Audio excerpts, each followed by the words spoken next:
Doctor প্রসাদ মুখোপাধ্যায় ছিলেন একজন শিক্ষাবিদ ও রাজনীতিবিদ। পেশায় ছিলেন একজন ব্যারিস্টার। তার পিতা ছিলেন আশুতোষ মুখোপাধ্যায় ও তার মাতা ছিলেন যোগমায়া দেবী।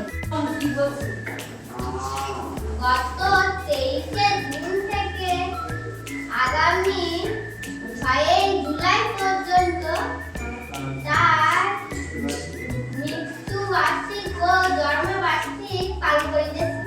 আধুনিক ভারতের একজন দূরদর্শী শিক্ষাবিদ, দক্ষ প্রশাসক ও অখণ্ড ভারতের প্রবক্তা। পশ্চিমবঙ্গকে ভারতের অন্তর্ভুক্ত রাখা এবং